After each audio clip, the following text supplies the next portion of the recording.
जय हिंद, जय भारत। चलिए आज स्टार्ट करते हैं।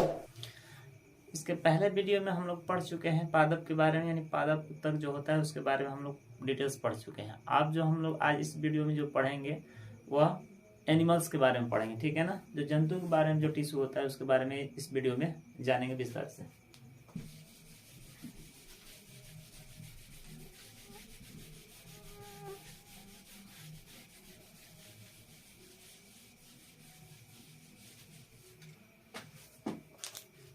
चलिए तो स्टार्ट करते हैं।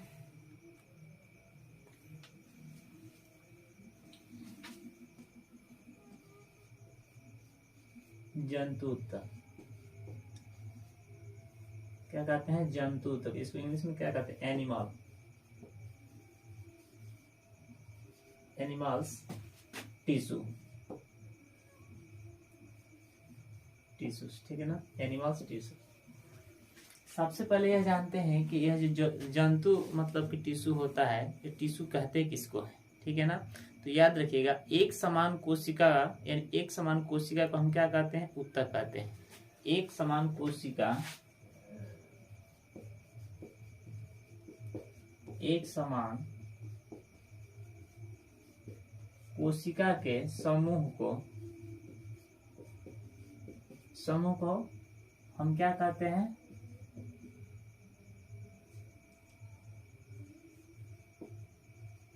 उत्तक कहते हैं, ठीक है ना। यह मैं बता चुका हूं आप लोग को कि मतलब कि जो हमारे शरीर में जो कोशिका है वो एक समान ही है, एक समान कोशिका होती है और उनका कार्य जो होता है वो अलग अलग का होता है।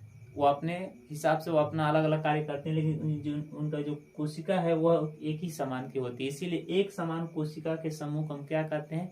उत्तक कहते हैं, ठीक है ना। तो यह तो जान गए कि उत्तक किसे कहते हैं, या डिफिनेशन जो भी होगा इसको डिफिनेशन के रूप में भी लिख सकते हैं, ठीक है ना। अब जानते हैं कि जो जंतु उत्तक होता है इसका अध्ययन किस में किया जाता है, ठीक है ना। जंतु उत्तक का अध्ययन किस में किया जाता है? तो जंतु उत्तक का अध्ययन हिस्टोलॉजी में किया जाता है, याद रखिएगा। किसमें किया जाता है? हिस्टोलॉजी में। हिस्टोलॉजी में किया जाता है अध्ययन। अध्ययन किसमें किया जाता है? हिस्टोलॉजी में किया जाता है। और यही प्रश्न आप लोग को पेपर में पूछा जाता है कि जंतु जो टिश्यू है, यानी जंतु जो एनिमल्स टिश्यू है उसका अध्ययन किसमें किया जाता है? तो याद रखिएगा, उनका अध्ययन हमेशा हिस्टोलॉजी में किया जाता है, ठीक है। अब हम आगे बढ़ेंगे। यह जो जंतु उत्तक कितने प्रकार के होते हैं इसके बारे में जानेंगे।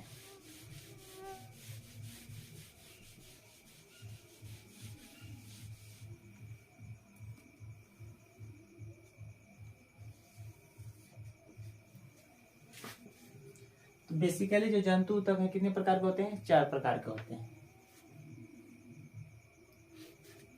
1, 2, ये हो गया 3, ये हो गया आपका 4। पेशी उत्तक, ठीक है ना। ये हो जाएगा आपका तंत्रिका, तंत्रिका उत्तक।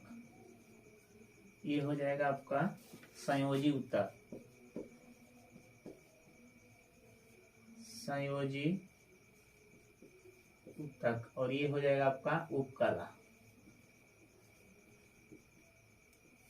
उपकला उत्तक। इसको एडिपोज भी कहा जाता है, ठीक है ना। एडिपोज, ठीक है ना, इंग्लिश में इसको एडिपोज भी कहते हैं। तो आप सबके बारे में हम बारीकी से बढ़िया से इसके बारे में हम जानेंगे, ताकि यह वीडियो देखने के बाद आप लोगों को फिर दूसरे वीडियो का जरूरत ना पड़े, ठीक है ना। तो चलिए आइए जानते हैं। सबसे पहले हम पेशी उत्तक के बारे में जानते हैं। पेशी उत्तक को इसको 3 पार्ट्स में डिवाइड कर देते हैं, ताकि समझने में क्या हो जाएगा? आसान हो जाएगा। सबसे पहले एक रेखी हो जाएगा, दूसरा और रेखी हो जाएगा,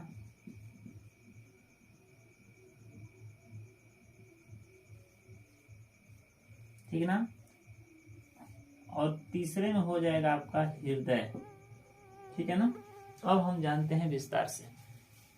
रेखीय जो मांसपेशियां होती है, मांसपेशिया का मतलब क्या होता है? मांसपेशिया का मतलब ये होता है कि जो हमारा मांस बना होता है वह मांसपेशिया उसी की बनी होती है, ठीक है ना। जो मांसपेशियां हमारे हड्डियों के साथ जो जुड़ा हुआ है, ठीक है ना, उसी को हम क्या कहते हैं, मांसपेशी। यह हमको सुरक्षा प्रदान करता है, यानी बाहर से जब हमको चोट लगता है तो यह क्या करता है, एक सुरक्षा प्रदान करता है ताकि हमको अंदर तक चोट ना लग सके। इसके लिए क्या करता है, सुरक्षा प्रदान, यानी बाह्य सुरक्षा प्रदान करता है। अब इसको हम लोग देखिए, इसको इच्छा अनुसार भी कर सकते हैं, इच्छा अनुसार। अब देखिएगा कि यह जो हमारा बाह है, हमारे शरीर में कुछ ऐसे ऐसे अंग है जो हम अपने इच्छा अनुसार क्या कर सकते हैं, उसको हिला सकते हैं, डुला सकते हैं, जैसे हम चाहेंगे वैसे उसको हम कर सकते हैं। जैसे हमारा ये बाह, इसको हम जब चाहेंगे तब इसको क्या कर देंगे, हिला डुला सकते हैं, ठीक है ना। यह कारण ये होता है, विशेष इसमें लक्षण ये है कि ये हड्डियों के साथ क्या है, जुड़े हुए हैं, और ये मांसपेशियां जब हड्डियों के साथ जुड़ी हुई रहती हैं तो हम इसके अपने इच्छा के अनुसार जैसे चाहे वैसे हम क्या कर सकते हैं, हिला डुला सकते हैं। तो उसे हम क्या कहते हैं, उसको इच्छा, यानी अपने इच्छा के अनुसार उस मांसपेशियों को हिला सकते हैं, डुला सकते हैं, उसे हम रेखीय इच्छा पेशीय कहते हैं, ठीक है ना।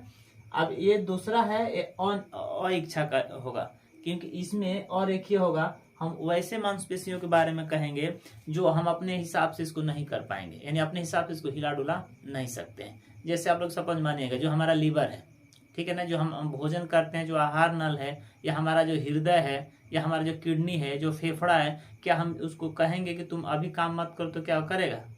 ऐसा होगा? कभी नहीं होगा। क्यों नहीं होगा? क्योंकि वो हमारे बिना इच्छा के अनुसार वो कार्य करता है, ठीक है ना। उसको हम नहीं कह सकते हैं। जैसे हम भोजन करते हैं तो भोजन करने के बाद यदि हम कहेंगे कि तुम अभी भोजन मत पचाओ, तुम 2 घंटा के बाद पचाओ, या कल तुम भोजन पचाना, तो क्या ऐसा होगा? कभी नहीं होगा।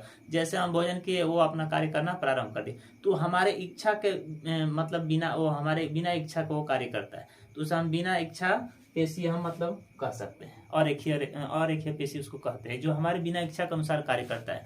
आप लोग देखिएगा कि जब यह जिस दिन यह काम करना, रेखीय पेशी जो होता है, जिस दिन वह काम करना बंद कर देगा, समझिएगा उस दिन आदमी की मृत्यु हो जाएगी। यह जब से जन्म लेते हैं तब से कभी थकते ही नहीं, ठीक है ना। एक कब से क्या तब से थकते ही नहीं है, ये हमेशा काम करते रहते हैं। एक बार कब थकते हैं, जब उस समय लॉकडाउन का समय जब आया था, उस समय थक गए थे। और जो जिनका वो थक गया था, फेफड़ा पर काम करना बंद कर दिया था, वो लोग मर गए थे, ठीक है ना। तो यह काम कभी भी नहीं रुकता है, एक कंटिन्यू काम चलते ही रहता है। इसको अरेखीय पेशी कहा जाता है।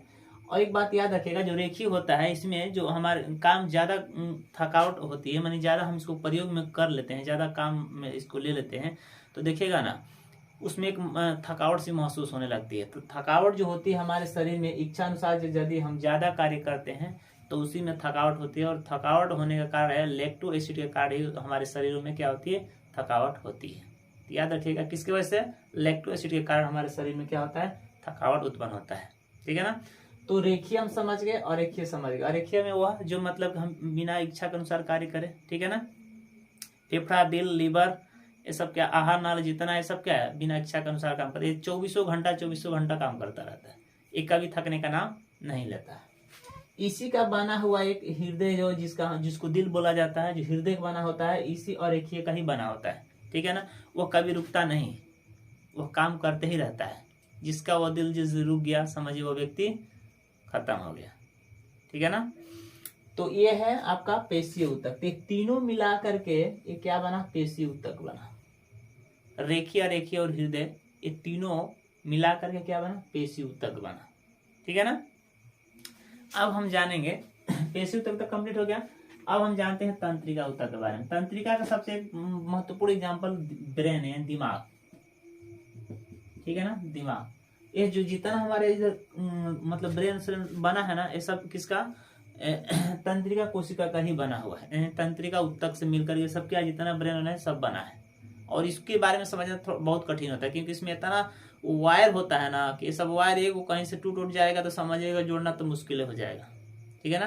तो जितना हमारा मतलब कि दिमाग है, जितना किस ऊतक से बना है, तंत्रिका ऊतक से बना है, याद रखेगा, जितना ब्रेन है, ठीक है ना। आइए समझते हैं संयोजी ऊतक के बारे में। संयोजी जो ऊतक होता है, यह क्या करता है, हमारे शरीर को मतलब कि जोड़कर, यानी एक दूसरे को संपर्क में करके रखता है। संयोजी मतलब क्या होता है, संयोगी सहायता प्रदान करता है, एक दूसरे हमारे पूरे शरीर को जोड़ कर रखने के लिए क्या करता है, सहायता प्रदान करता है। तो हम ये जानते हैं कि हमारे शरीर को जोड़ कर रखने के लिए कौन काम करता है, कौन सा ऊतक होता है, ब्लड होता है, हमारे पूरे शरीर को जोड़ करके रखने के लिए कौन सा काम करता है, कौन सा ऊतक होता है, ब्लड। ब्लड ही हमारे शरीर को पूरा जोड़ रखता है, ठीक है ना। तो हमारे शरीर को जोड़ कर रखने वाला वो जिसको रक्त बोला जाता है, यानी ब्लड होता है। पूरे शरीर को एक अपने हिसाब से वो क्या करता है, जोड़ करके एक दूसरे के साथ कांटेक्ट करके मतलब कि वो रखता है, इसको ब्लड कहा जाता है। और ब्लड मतलब दो प्रकार के होते हैं, एक व्हाइट होता है और एक मतलब कि रेड कलर का होता है। तो ब्लड का जिस दिन हम मतलब कि पढ़ाएंगे चैप्टर, उसमें हम इसके बारे में विस्तार से बनाएंगे। एक होता है WBC होता है और एक RBC होता है, यहाँ पर लिख देते हैं, एक WBC होता है और एक होता है RBC। तो इसका चैप्टर जिस दिन हम पढ़ाएंगे उस चैप्टर में विस्तार से आप लोग को WBC और RBC के बारे में हम बताएंगे, ठीक है ना।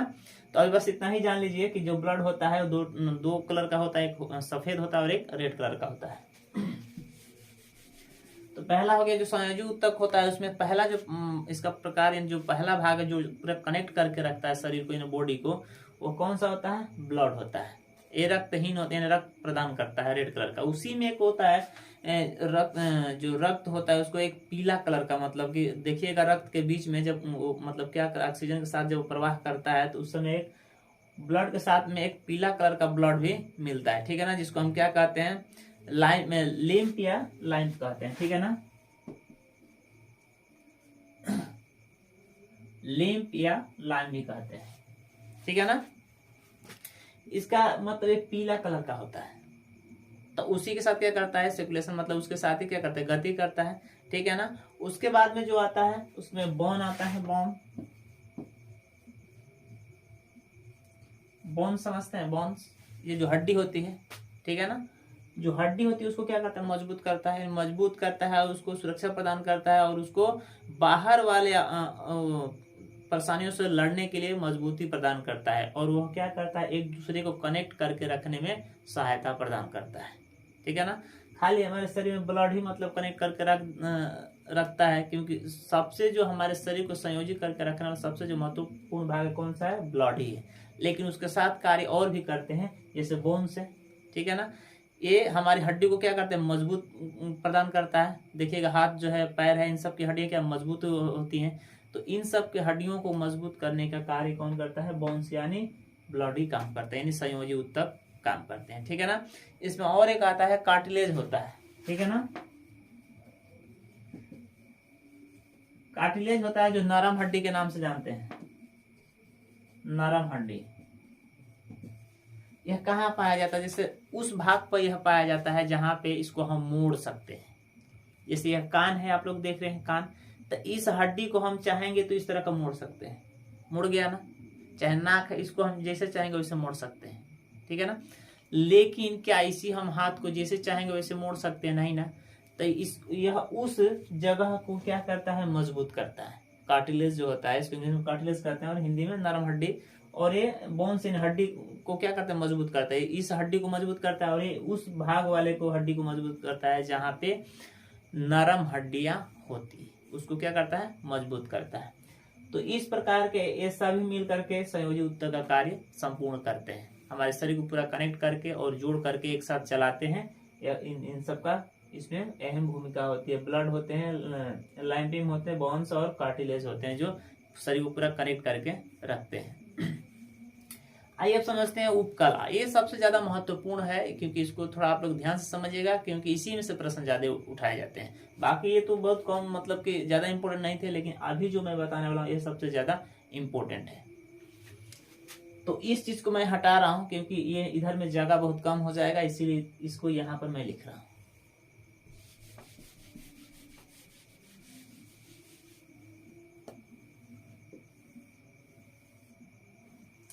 तो उपकला ऊतक, उपकला जो ऊतक होता है यह बाहरी आवरण क्या करता है, यानी बाहरी आवरण का निर्माण करता है। जैसे हमारे त्वचा है, यह बाहरी आवरण है, एपिडोसिस को बोला जाता है, यह बाहरी आवरण है। यह हमारे शरीर को क्या करता है, सुरक्षा प्रदान करता है। जिस प्रकार पौधों में बाहरी जो उसका जो छाल होता है, ठीक है ना, एपिडर्मिस जो होता है, वो बाहरी आवरण क्या करता है, निर्माण करता है, उसको बाहर से सुरक्षा प्रदान करता है, ताकि कोई बाहर से आने वाले अशुद्ध यानी रासायनिक द्रव्य जो रासायनिक होते हैं वो उसके अंदर प्रवेश न कर पाएंगे, यानी किसी भी प्रकार का उसको चोट लगे तो उससे क्या करेगा, उसको सुरक्षा प्रदान करेगा। तो उपकला जो ऊतक होता है यह क्या करता है, हमारे बाहरी आवरण का निर्माण करता है, बाहरी आवरण का निर्माण करता है। यानी हमारे बाहरी आवरण, बाहरी त्वचा को क्या करता है, निर्माण करता है, ताकि हमको क्या मिलता है, सुरक्षा प्रदान होता है। ठीक है ना। इसका मुख्य काम क्या होता है, वसा। ऐसे तो ये 4 प्रकार के होते हैं, ठीक है ना। तो उसके बारे में डिटेल्स अगले वीडियो में पढ़ेंगे, लेकिन अभी इतना जान लीजिए उपकला का मुख्य विशेषता क्या है और मुख्य कार्य क्या होता है। तो सबसे पहले इसका काम होता है बाहरी आवरण का निर्माण करना, जो सुरक्षा प्रदान करता है। दूसरे में वसा का निर्माण करना। आप लोग देखे होंगे जो वसा मतलब चर्बी। वसा का काम होता है सुंदरता प्रदान करना। किसी भी व्यक्ति का सुंदरता उस तभी मतलब दिखाई देता है जब उसके अंदर में वसा भरपूर मात्रा में होता है। ठीक है ना। आप लोग देखिएगा जिस लड़के के अंदर मतलब वसा ज्यादा रहता है तो देखिएगा बहुत देखने में सुंदर दिखाई देती है। ठीक है ना। तो वसा किसके कारण, वसा के कारण। आप लोग यह जानिए कि एक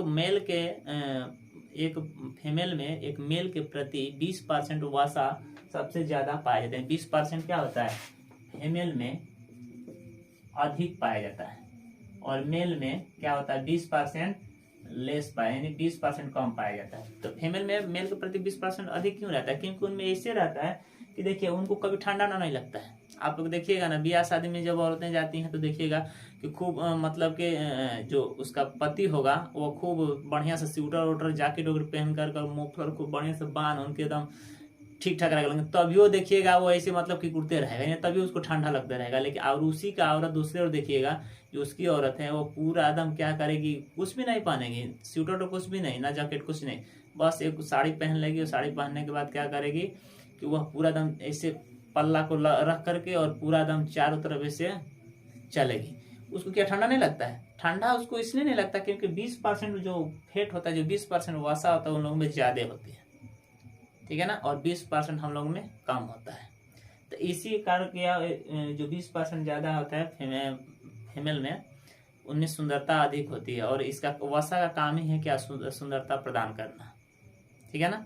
तो वसा का काम सुंदरता प्रदान करना। वसा काम और एक होता है जो मतलब कि चोटों से सुरक्षा प्रदान करता है। देखिएगा ना, कभी मोटे तगड़े आदमी को मारिएगा तो उसको चोट नहीं लगता है, और जो पतले वतले आदमी को मारिएगा तो उसको सीधे कहाँ चोट लगता है, सीधा अंदर चोट पहुंच जाता है। और जो मोटा लोग होते हैं उसको मारिएगा तो उसको ऊपर उसको चोट नहीं लगता है, लेकिन ऊपर में ही रह जाएगा। लेकिन पतले आदमी को मारिएगा तो उसका अंदर तक पूरा चोट चला जाता है। ठीक है ना। तो वसा का काम होता है सुंदरता प्रदान करना, और वसा का दूसरा काम जो होता है वह होता है सुरक्षा प्रदान करना। एक होता है सुंदरता प्रदान करना और एक होता है सुरक्षा प्रदान करना। बाकी और देखिए कुबड़ सुने हैं, कुबड़ जो होता है, जो ऊंट होता है, ऊंट आप लोग देखे ही होंगे, जो ऊंट होता है उसको ऊंट के पीठ पर देखिएगा कुछ इस प्रकार का, उसके ऊंट के इस आकार का, मतलब कि उसके ऊपर में एक कुबड़ सा बना होता है। तो क्या लोग बोलते हैं कि वो पूरा 1 महीना के लिए पानी मतलब स्टोरेज करके रख लिया, ऐसा थोड़ी ना है। उस कुबड़ वाले स्थान में जल नहीं भरा है, उस कुबड़ वाले स्थान में क्या भरा है, वसा भरा है। ठीक है ना। तो उस कुबड़ वाले स्थान में क्या भराता है, वसा भराता है, जल नहीं भरा होता है। ठीक है ना। तो जो ऊंटों का जो वसा निर्माण होता है वो कहाँ पे होता है, जो पीठ के ऊपर में उनका जो कुबड़ होता है उसी में उनका वसा निर्माण होता है। ठीक है ना। और वहीं पे स्टोरेज रहता है। उसके बाद जो नेक्स्ट आता है वह झुर्री आता है। वसा जो होता है आप लोग देखेंगे जो मोटे आदमी जो पेट निकल जाता है, ठीक है ना, पेट निकलना, तो पेट निकल जाता है, क्या उसमें पानी भर जाता है, नहीं, ऐसा बात नहीं। पेट निकलने का मतलब क्या, उसमें चर्बी भर जाती है, वसा भर जाता है, और वही वसा बाहर की तरफ दिखाई देने लगता है, तो उसका पेट बाहर की तरफ निकल जाता है। तो वैसे ही लोग क्या होते हैं, मोटे दिखाई देने लगते हैं। तो यह पेट बाहर की तरफ निकलना, ठीक है ना, किसका, वसा के कारण होता है। सुंदरता प्रदान करना वसा के कारण होता है, सुरक्षा प्रदान करना वसा के कारण ही होता है। ठीक है ना। अब नेक्स्ट जो आएगा वह झुर्रिया। झुर्री आप लोग समझते हैं। झुर्री जो उपकला ऊतक के जो त्वचा होता है उसके ठीक अंदर ही उसी के पास में वह वसा का निर्माण होता है। वसा वहीं पे क्या रहता है, मौजूद रहता है। और जैसे ही समय के अनुसार वह वसा, सपोज मानिएगा कि यहाँ पर त्वचा है, त्वचा के ठीक ही अंदर मतलब क्या रहता है, वसा रहता है।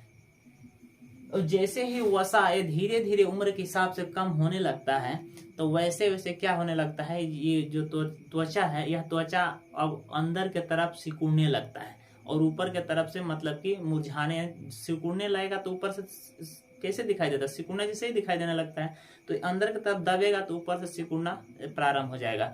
तो एक समय ऐसा आएगा कि जैसे ही वसा खत्म हो जाएगा, यानी बहुत कम मात्रा में हो जाएगा, तो क्या होता है, वह वहाँ के जो त्वचा होती हैं वो मतलब झुर्रियाँ पड़ जाती हैं। आप लोग देखे होंगे घरों में जो आपके जो बुजुर्ग मतलब कि पिताजी बुजुर्ग मतलब बाबा सब होते हैं, तो उनको देखिएगा 60 उम्र 70 साल का जब हो गए होंगे, तो उनके हाथों या चेहरों पर झुर्रियाँ पड़ गई, यानी उनका जो चेहरा है मतलब कि जो चमड़ा है, जो त्वचा वो लटक चुका है।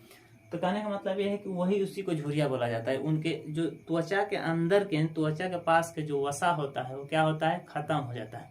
वह उम्र के हिसाब से खत्म होता है और जैसे वो खत्म हो जाएगा तो वह झुर्रियाँ पड़ना प्रारंभ हो जाएंगी। तो इस प्रकार उपकला उत्तक का कार्य होता है। उपकला उत्तक का अब उम्मीद है कि आप लोग बहुत बढ़िया समझ गए होंगे। अब इसमें किसी पॉइंट में यदि आप लोग को दिक्कत हो तो आप लोग मुझे बता सकते हैं, मैं फिर उसको समझाने का प्रयास करूंगा नेक्स्ट वीडियो में, ठीक है। उपकला उत्तक बाहरी आवरण का निर्माण करता है, दोनों वसा का निर्माण करता है, इसको फैट बोला जाता है। कुबड़ यानी जो ऊंट होते हैं उसके वसा कहाँ निर्माण होता है, कुबड़ में होता है। पेट निकलना वसा के कारण ही होता है। झुर्री वसा के कारण ही होता है। सुंदरता प्रदान करना किसके कारण होता है, वसा के कारण। सुरक्षा प्रदान करना वसा के ही कारण। ये जितने सब कारण होते हैं सब क्या होते हैं, उपकला उत्तक के ही कार्य होते हैं। तो ये जितने हैं सब मिलकर एक उपकला उत्तक का क्या करते हैं, निर्माण करते हैं, ठीक है ना। तो हम लोग इस वीडियो में यह जाने पेशी उत्तक, तंत्रिका उत्तक और संयोजी उत्तक और उपकला उत्तक, 4 उत्तक के बारे में हम लोग जान गए। उम्मीद है कि आप लोग को यह जितने इसमें कन्फ्यूज होंगे सारे कन्फ्यूज आप लोग को दूर हो गए होंगे, ठीक है। अब आज इस वीडियो में हम इतना ही जानेंगे। ये हमारा चैप्टर कंप्लीट हुआ, जंतु उत्तक एंड एनिमल्स जो टिश्यू होता है ये कंप्लीट हो गया। अब इसके बाद अगले वाले जो वीडियो में पढ़ेंगे इसके अगले वाले चैप्टर के बारे में डिस्कस किया जाएगा। तो उम्मीद है कि ये आप लोग को समझ में आ गया होगा। अगर यदि किसी प्रकार का दिक्कत होता है तो आप लोग कमेंट सेक्शन में जरूर बताइएगा। और ऐसे ही वीडियो आप लोग को चाहिए एजुकेशनल वीडियो, तो पार्ट वाइज मतलब इस चैनल पर वीडियो में बना करके प्ले लिस्ट में ऐड कर दिया हूँ। आप लोग को जैसे ही इस वीडियो से मतलब हेल्प मिलता है आप लोग हेल्प ले सकते हैं। और अगर यदि आप लोग को यह वीडियो अच्छा लगता है तो मेरे चैनल को सब्सक्राइब कीजिएगा, अन्यथा जब नहीं लगेगा अच्छा तो आपका मर्जी है, चैनल को सब्सक्राइब करें या ना करें, लेकिन जैसे आपको हेल्प मिलता है इस वीडियो से आप लोग हेल्प पूरा ले सकते हैं। Thank you. जय हिंद, जय भारत।